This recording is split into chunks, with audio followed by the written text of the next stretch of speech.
প্রিয় দর্শক, কিভাবে আপনি আপনার জমির খতিয়ান বের করবেন?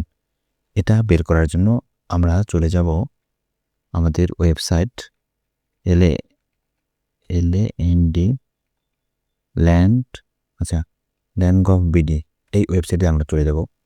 এখান থেকে এই যে প্রথম যে ওয়েবসাইটটা দেখতে পাচ্ছেন land.gov.bd এই ওয়েবসাইটের উপর আমরা ক্লিক করব।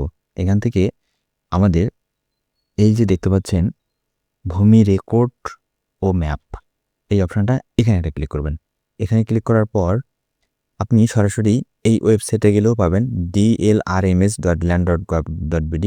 ওকে, তো এখান থেকে আমরা এই যে সার্ভে খতিয়ান অথবা নামজারি খতিয়ান দুইটার মধ্যে যে কোনো একটাতে ক্লিক করব। সার্ভে খতিয়ানে ক্লিক করব। এখান থেকে ধরেন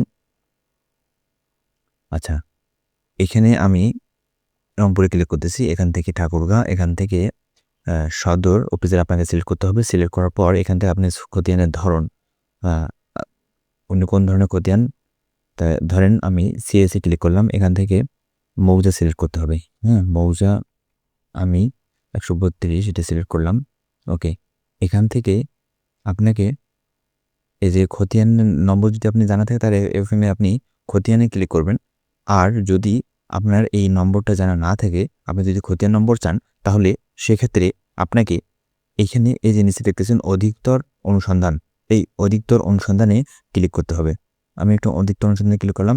এখন এখান থেকে আপনাকে দুইটা অপশান, এক মালিকের নাম অথবা দাগ নং, দুইটার যে কোনো একটা দিতে হবে। ঠিক আছে, দুইটা অপশানের মধ্যে যে কোনো একটা আপনাকে দিতে হবে। তো আমি এখানে দাগ নং দিচ্ছি। তাহলে দাগ নং দেওয়ার পরে এখানে এই যে খুঁজিন বাটনে ক্লিক করলাম। খুঁজিন বাটনে ক্লিক করার পরে দেখেন আমার ইয়েটা চলে আসছে তথ্যটা। এখান থেকে আমি ডিটেলসে ক্লিক করি,